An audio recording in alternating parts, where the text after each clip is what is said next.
You ready? It's the Roundtable with me, Robert Bannon. It's the Roundtable, everybody. My name is Robert Bannon. You're listening to us on the Broadway Podcast Network. You're watching us on Broadway World or on social media. So our next guest is firstly, Peppermint, the drag queen, said this is where the queer kids come to play. And that's what the Roundtable is all about. And John Fisher runs, I believe, the longest running LGBTQIA plus theater company, maybe in the universe. It's in San Francisco, which, I mean, New York will fight San Francisco for the title of the queerest place on earth, but we can share it, John. We can share it together. And he has a show running open-ended right now. You can see the show. You can get tickets for it right now at the link below us. We are talking about Medea NYC, which is here, and it's in New York City. So you need to get your tickets and you need to come on down. It's a musical comedy, and we're going to hear all about it.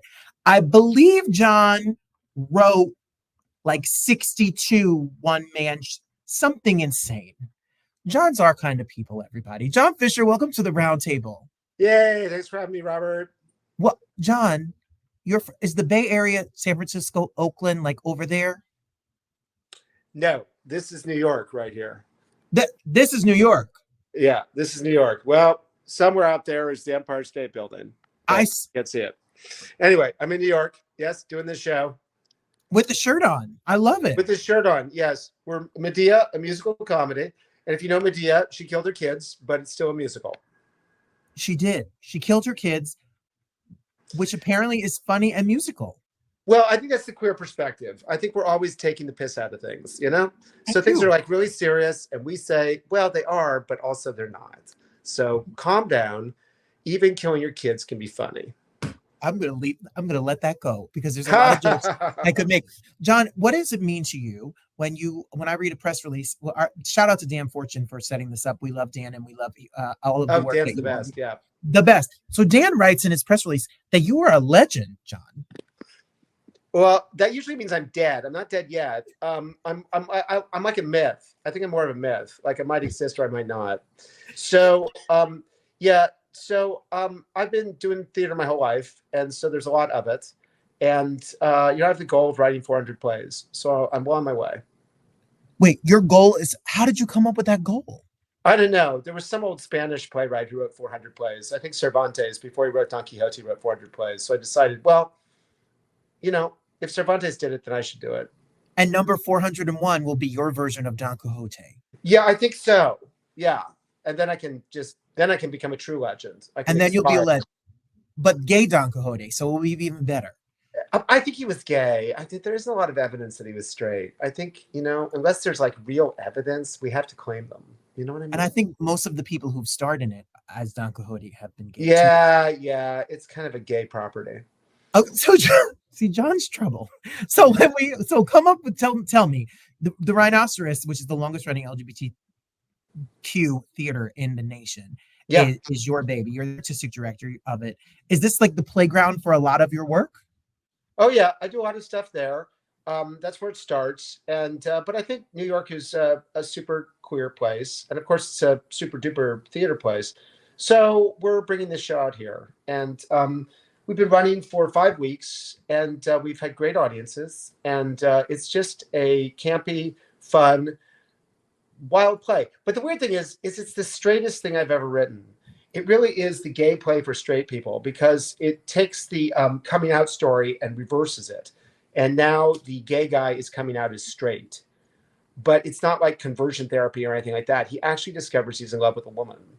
So it's even sort of taking the piss out of gay people and saying, you see, it can happen to you.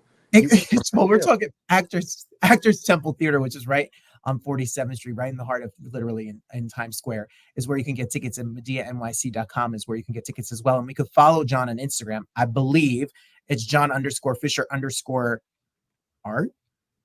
Yeah, but better than that is hashtag Medea NYC, or excuse me, Medea Off-Broadway. So we'll put the link right there. Yeah. So we could follow and see. So what is the show?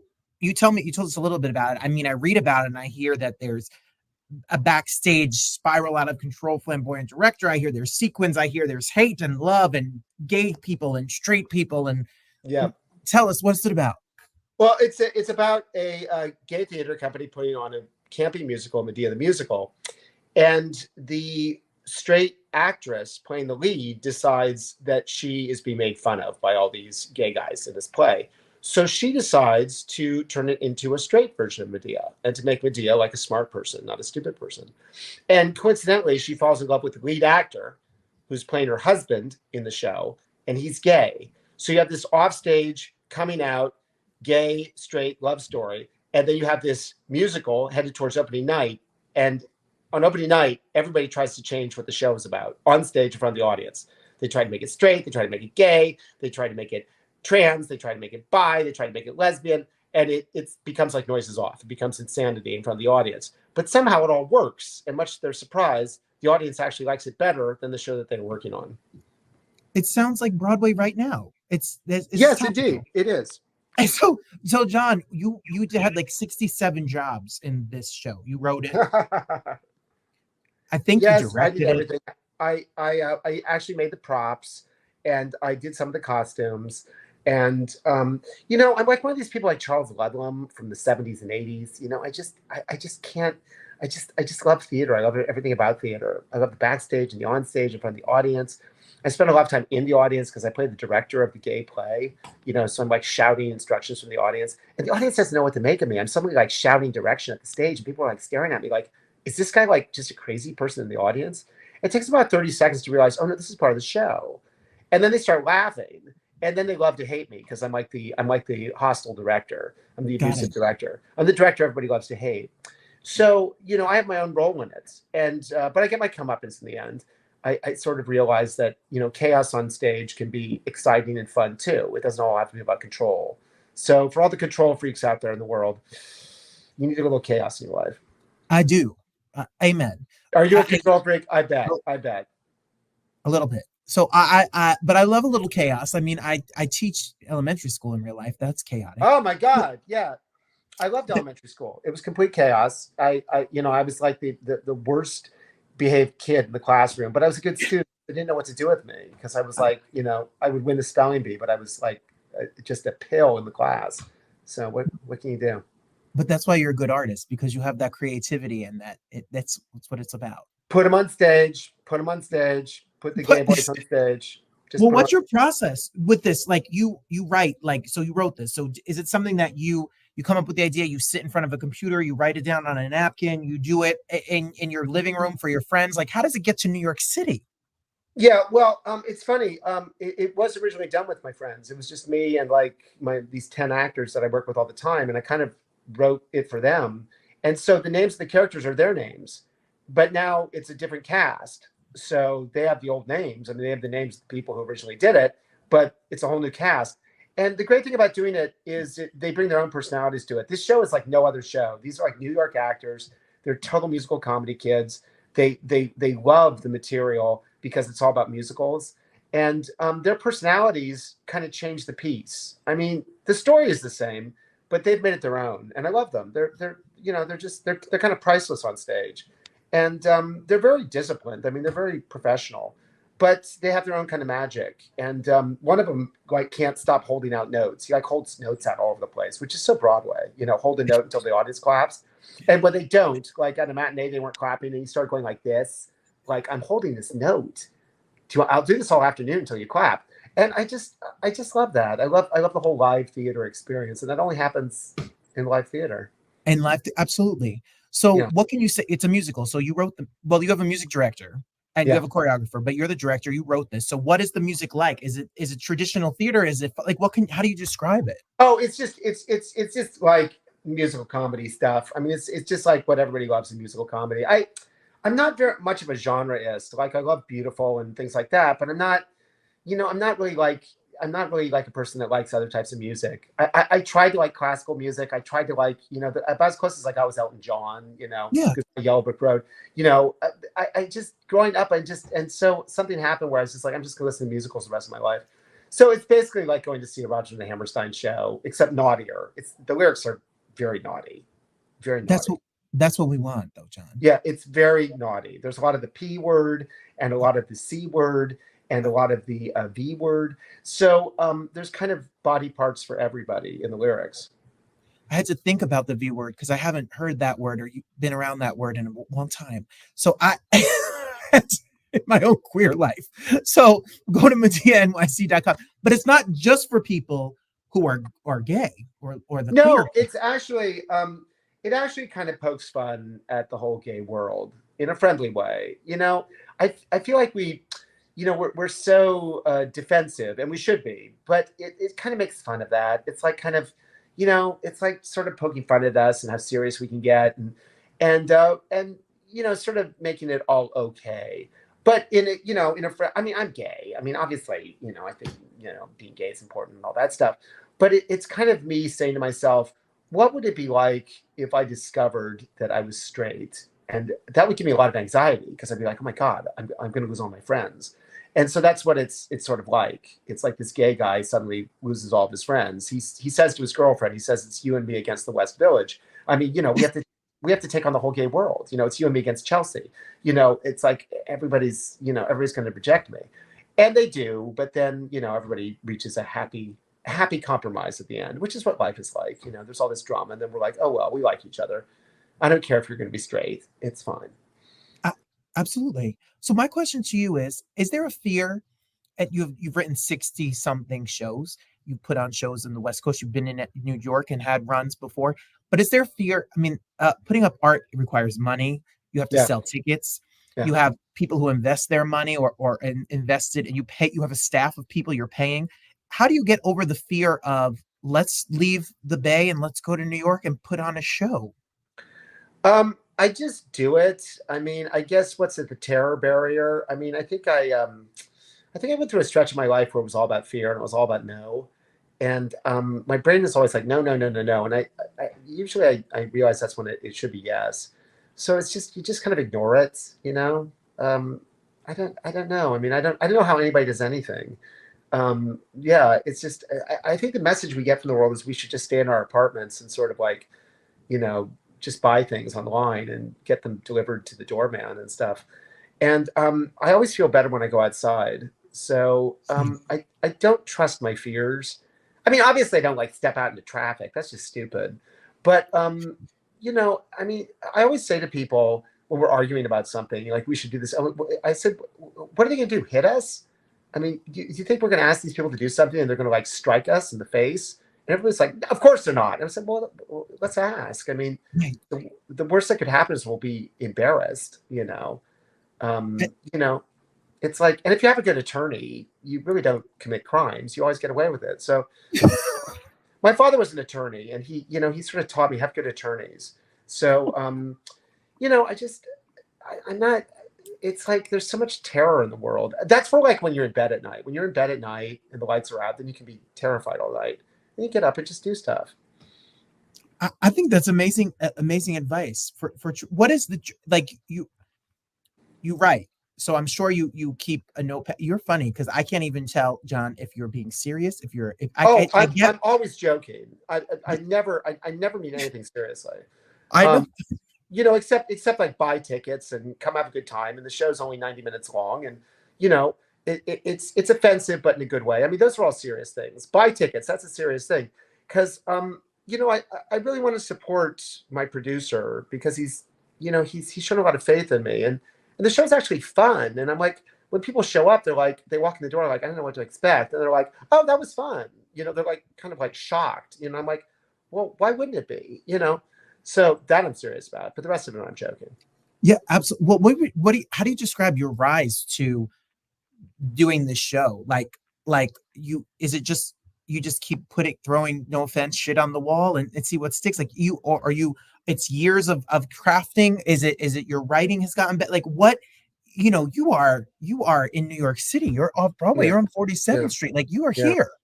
Yeah, well, this is my mommy brought me here when I was 13, and I was like, what is this place? This place is great. And it was like incredibly violent and dangerous. But then you walked into a theater and there were like all these like really great people having a really great time. So I've always loved New York. I've always loved theater. And so, it's like, no matter what I'm feeling during the day, once I get into the theater, I feel safe, And really, I just keep writing shows so that I can be in the theater and be with audiences. And I really love audiences. A lot of my solo work, involves the audience. I ask them, like I do plays about war, and I ask them to make the explosions and hand grenades and screams. And, it's like audiences love that stuff. That live theater isn't an abstraction. It's like it's like a real thing. I mean, audiences make sounds, especially if you encourage them to make sounds. They get into it, and any audience makes a sound. They laugh, they clap, they Boo. they boo. They sometimes they cry and sniffle. But I think we have like a gag where somebody's bleeding to death, but it's just water. It's just clear water, but we're spraying it on the audience. And they like get all like giggly. It's so funny. They get all like excited, like this little bit of water gets on them, and they're like, oh, they're like, it's like sex. It's like a body fluid, it's like, and I love that. I've always loved that about theater. I always feel like when I watch a movie, even if I love it, I'm sort of like, yeah, but those people don't know I love them. Rafe Fiennes doesn't know I love him. I could clap my head off and he'll never know. And then you call him up and you say, hey, Rafe, I found your phone number. Then, you get arrested, for stalking. So, but theater isn't like that. It's like, you leave the theater and then there's the stage door and there's all these people on the sidewalk, wanting to talk to you. And it's like, wow, that's kind of fun, Well, it is super fun and we love it. And that's why we have this show. And that's why we're excited to talk to you.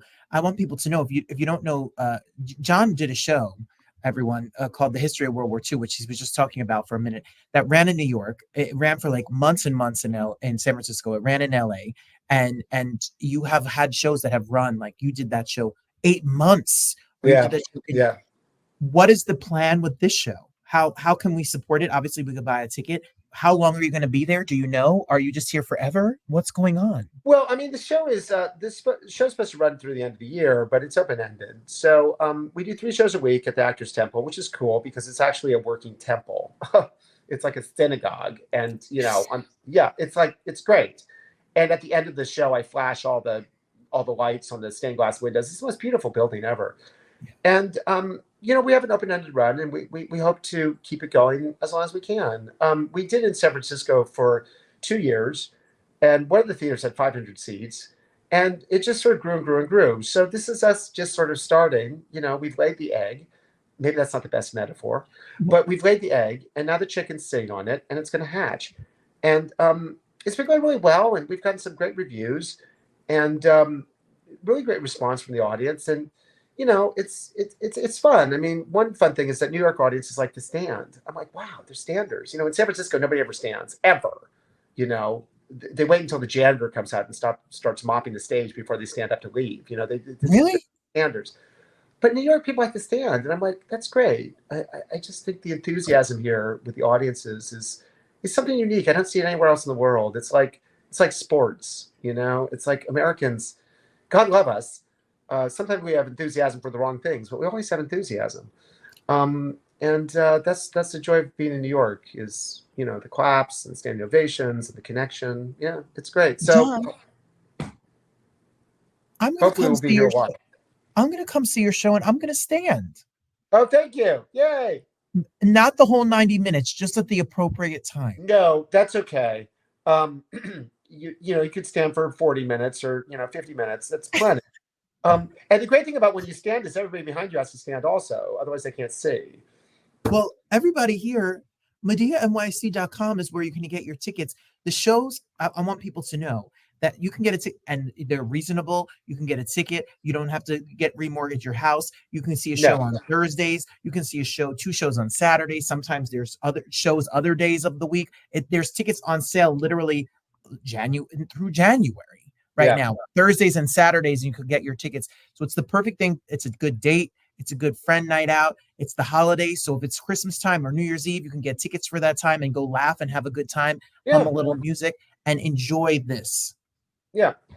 It's, And I'll let you know a secret. And that's what the producer will get really angry, but there are tickets at the half-price ticket booth, which is too far away. It's like, on your way to Chicago, you can stop and see this show and then still make it to Chicago. It's fine. So go to TKTS if you want, or get a full price ticket to get a great seat, or find a discount code, but just go see the show. Just go see the show. You know what? I appreciate you, John, so much, because original work and putting original work and producing and directing and getting original work up here in New York is what New York and theater culture around this country is all about. Yeah. And we've seen so many movies get remade into musicals and all this mess, but you're putting original work out here and we love it. Yeah, thank you. It's my pleasure. This is the original town. This is where it all starts, you know? And you're right. I mean, it doesn't have to start as a movie. It can start as an ancient play by Euripides called Medea, and see what we do with it. Go to MedeaNYC.com and get your tickets. Follow John on Instagram or follow the show on Instagram below us to stay up to date. Congratulations. Will you ready for your 64th, 65th, 60th? He may have written the next one while we were talking. With my feet. I can type with my feet. I learned how to do it. Monkey feet. I got monkey feet. John Monkey Feet Fisher, thank you for being here. We're excited. Go see the show.